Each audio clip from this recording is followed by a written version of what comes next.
وأحل الله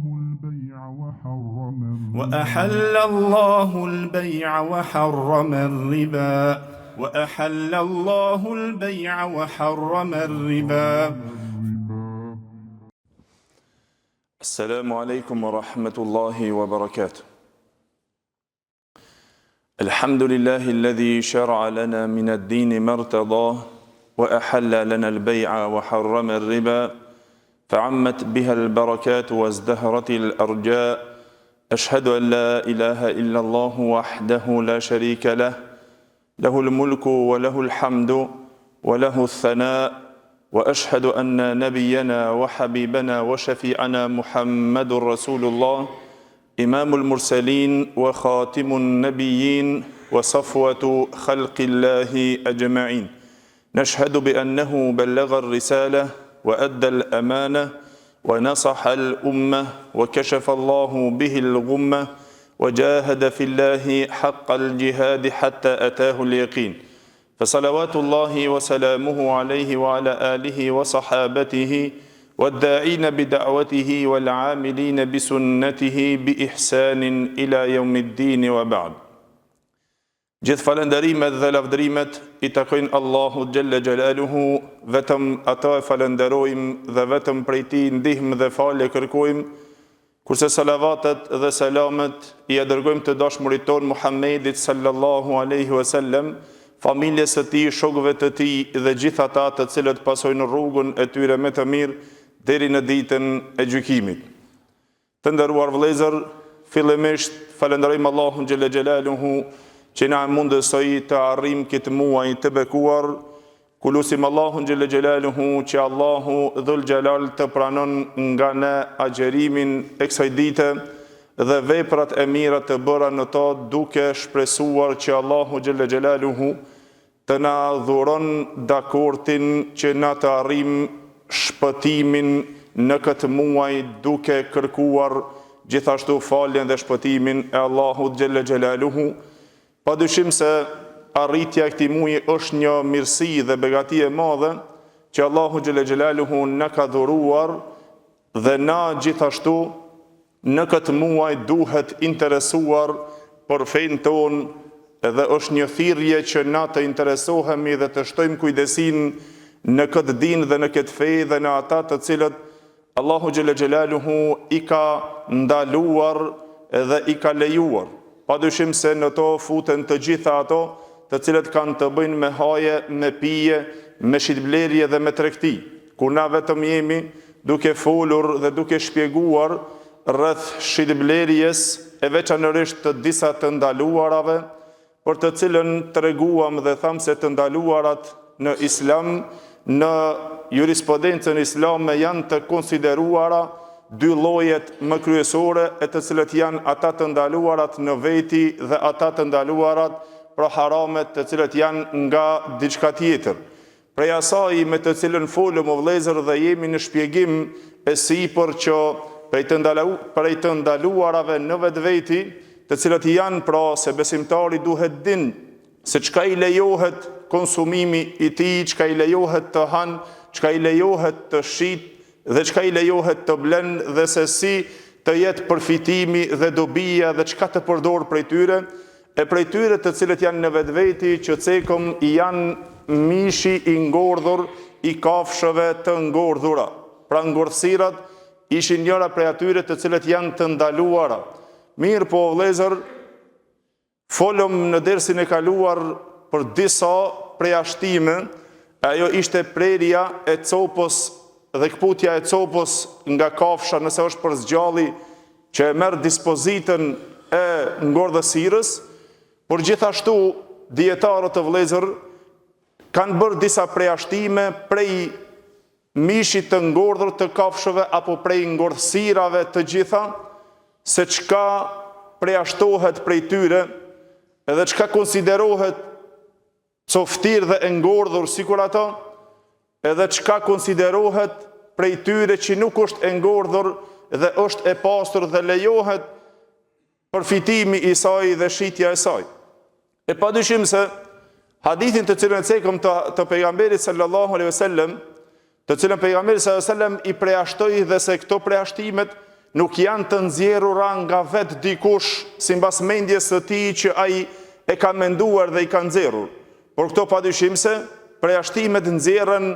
nga argumentet e prera pra të cilat kanë ardhur Kur'an dhe Sunneti Muhammedit sallallahu alaihi wasallam. Dhe mu për atë pejgamberi sallallahu alaihi wasallam në një hadith të cilën e cekum në desin e kaluar që transmeton Ibn Majah dhe Imam Ahmedi nga Abdullah ibn Omer radiallahu anhu, i cili tha se pejgamberi sallallahu alaihi wasallam ka thonë: "Uhillat lakum al-maytatani wa daman." Ju është lejuar juve dy coftirat dhe dy gjakrat. Dhe cekum se dy coftirat, të cilët janë të lejuara edhe pse janë të ngordhura, është e lejuar ngrënia e tyre, e ato ishin gjallësat e detit, pra peshqit dhe gjithë gjallësat e detit, ngordhësira e tyre është e lejuar dhe është halal, si dhe el gjerad, pra karkalecat. Kurse sa i përket dy gjakrave, të cilën tha pejgamberi sallallahu alajhi wasallam, tha është el kebidu wa tihal, e që është mëlçia dhe shpëretka. Na i thomi shpënetka, pra këto janë dy gjakrat të cilët janë të lejuara kur të flasmi për gjakun që është e ndaluar shitja dhe përdorimi i saj apo ngrënia apo pirja e saj. Thamë se në to shkuan të gjithë dietarët të vëllezër dhe u bashkuan shumica e tyre në lejueshmërinë e ngrënies së saj, përveç Imam Maliku, i cili nuk u pajtua me xhumhurin në çështjen nëse është e ngordhur pra te karkaleci. Mirë, po ajo që ka neve në intereson në vëllezër është që sot të dim një temë që është shumë me rëndësi, se duhet që na të dim se çka preashtohet prej ngordhësirave dhe se çka futet në konsiderat. Ajo e cila ju bashkangjitet ndalesës, nëse është ndalesa e përdorimit të coftirave kur folëm të çështja e ngordhësirave, në ndalesën e saj gjithashtu futet edhe disa gjëra dhe pjesët e saj. Por mbonja mend një rregull që ta dim, se nëse pyetesh ndonjëherë, po mirë, çka të bëjmë me qimet e saj, çka të bëjmë me leshin e saj, çka të bëjmë me lëkurën e saj, çka të bëjmë me eshtrat e saj, pra kockat, çka të bëjmë për shembull me ata pushit, edhe cilat janë ato tendinat, pra ato damarët të cilët janë prej tyre, çka të bëjmë na me ato kafshët të cilët janë të ndaluara? A lejohet që na të përfitojmë diçka prej tyre, prej pjesëve të tyre, apo të gjitha ato konsiderohen të papastra dhe konsiderohen të cofura, të ngordhura? Padyshim se dietarët na e sqaruan në vëllezër këtë pikë e cila është kryesore për ta ditur ne. Dhe se gjithashtu pra duhet kuptuar se sa i përket pjesëve të cilët janë të coftirës, ato janë disa pjesë të cilët janë pjesë të ngordhësirës që nëse është gjallë kafsha, dhe ato pjesë ngelin të gjalla. Nëse cof ajo, nëse vdes ajo, vdesin dhe ato me to. Sikur që është për shembull mishi, është dhjami dhe janë ato tendinat. Tendinat janë ato damarët, na ju themi damar, pra ata të cilët kanë të bëjnë pra me ato nervat që lëvizin në për muskujt e trupit. Atëherë lejohen këto nervat, këto tendinat të përdoren, këto vdesin me vdekjen e kafshës. Pra ngordhësira, nëse ajo është e gjallë, i ka të gjallë edhe mishin, e ka të gjallë dhe këto tendinat, pra i ka të gjallë dhe dhjamin, e këto që janë pjesë e gjallërisë që gjallëron me to. Por derisa gjallëron me to, gjallërojnë dhe këto pjesë. Por ka pjesë të cilët nuk gjallërojnë me to, sikur që është qimja e kafshës, është pushi, pra ata qimet e holla që janë të disa kafshë, sikur devja, lepuri, kali, e këto që i kanë shembull qimet, nuk i kanë sikur leshi i deles e gjithë to, që në to futen dhe eshtrat, futen thundrat, brirët dhe kthetrat e kafshëve, këtë to janë pra një pjesë që këto nuk kanë lidhje pra ke kafsha e gjallë apo nuk ke kafsha e gjallë. Këto janë pjesë të vdekura, sikur që është e gjallë dhe sikur që është e ngordhur, janë pjesë të vdekura. Nëse thojmë qimja, leshi, eshtrat, këto, të cilët janë disa pjesë që për shembull thundrat thonë këto janë pjesë të vdekura edhe nëse njeri ose është kafsha e gjallë. Mu për atë dietarët të vëllezër e ndajtën në këto pjesë, që të dim se si qëndron vendimi dhe dispozita sheriatike të gjithë dietarët te këto pjesë të cilët llogariten, pra përderisa është kafsha e cofër, ato gjithashtu dhe ato pastaj e marrin domethënë vendimin e coftirës. Po këto pjesë të cilët nuk janë pjesë të kafshëve dhe llogariten domethënë gjithherë ashtu ato të ngordhura, padyshim se në to pra shumica e dietarëve i llogaritën pra të pastra nëse merren nga kafsha e pastër.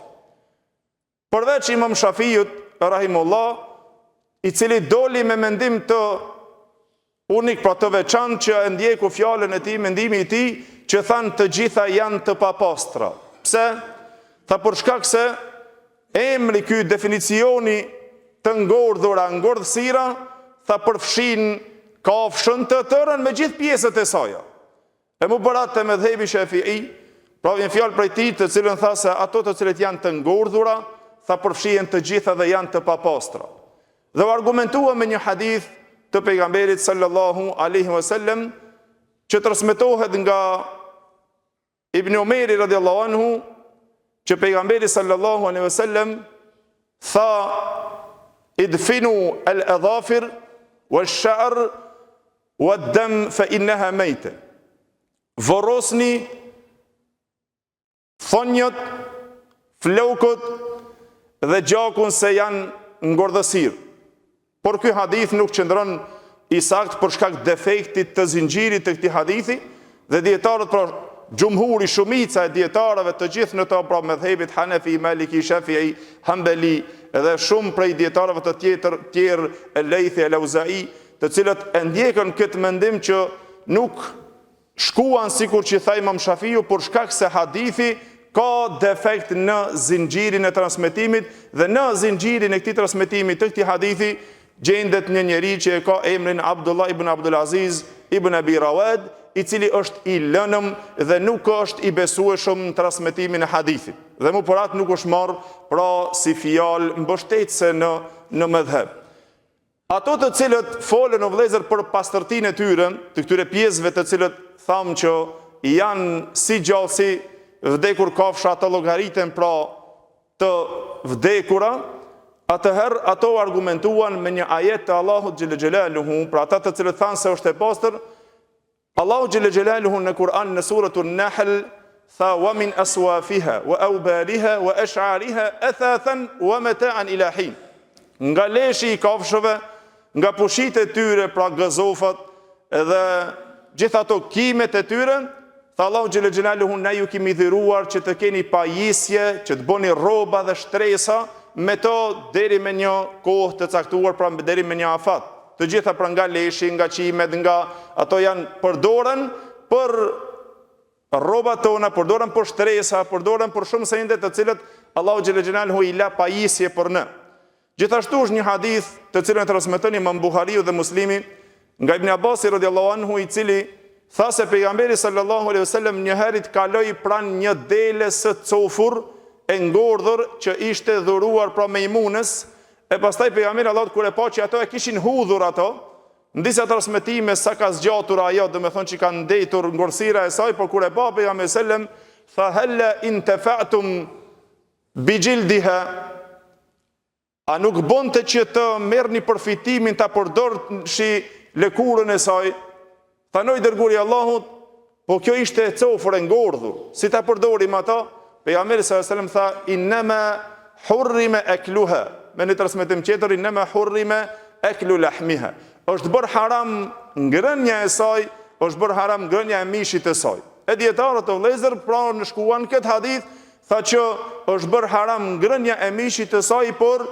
gjithë ata të cilët dalin pra prej saj, të cilët nuk konsiderohen, atëherë pjesët e saj pra me këtë hadith tha kuptohen që i kanë halal. E mu për ato vëllezër dietarët shkuan në ato që të na shpjegojmë qartë, që na ta kuptojmë edhe ta dim se pjesët të cilët janë këto pjesë të cilët preashtohen nga ngordhësira, qimja, e cila është pra leshi i delës dhe ato pushit e saja, pra gjithherë këto janë pjesë për të cilët llogariten nëse është kafsha e gjallë, nëse janë marrur nga kafsha e pastër e gjallë, dietarët shkuan derisa solli Imam Nevaviu ixhma, konsenzus të dietarëve se janë të lejuara dhe të pastra dhe lejohet pastaj shitja e tyre dhe përfitimi i tyre edhe dobia e përdorimi i tyre. Por si qëndron çështja nëse janë nga coftira, nëse mirën nga engordhura. E nga engordhura, atëherë vëllezër ndryshuan mendimet e dietarëve në dy medhhebet, pra e para të cilët thanë se nuk lejohet as shitja e as përfitimi i saj, medhhebi Shafii dhe Maliki, dhe medhhebi Hanefi dhe Shafii dhe Hanbeli, kurse medhhebi Hanefi dhe Maliki shkuan në atë se lejohet shitja dhe përfitimi i tyre. Gjithashtu pra në angel që të dim, si qëndron çështja të eshtrat, të kockat e kafshëve, nëse janë shemo të ngordhura, sa i përket eshtrat, sa i përket brind, thonjët dhe ato thetrat e shpendeve apo të kafshëve dhe thundrat e tyre, ato janë gjëja të cilët janë të ngordhura, por si qëndron çështja e tyre, Shejh Islam Ibn Taymi rahimullah tha mendimet në këtë pjesë tha ndahen në tre mendime të dietarëve. E para mbonja mend në ato të cilën shkuan medhhebi Shafii, medhhebi Shafii dhe fjalë e Imam Ahmedit se të gjitha janë të papastra, sikur që e ditëm se Imam Shafiu ka thonë prej atje se ato janë të gjitha të papastra. Mendimi i dytë se e bën një dallim të eshtrat, të brit, të thundrat dhe të qimet, tha përderisa janë eshtrat mbrëmësi të saj, tha ato janë të papastra, kurse qimet, leshi dhe ato pushit janë të pastra. E ky është mendimi i Malikive dhe një fjalë të Imam Hanbelit, pra të Hanbelive. Kurse mendimi i tretë tha të gjitha janë të pastra. Ky është mendimi i medhhebit Hanefi edhe e ndjekun një fjalë të medhhebit Maliki dhe një fjalë të medhhebit Hanbeli. Pra dhe kjo padyshim se në to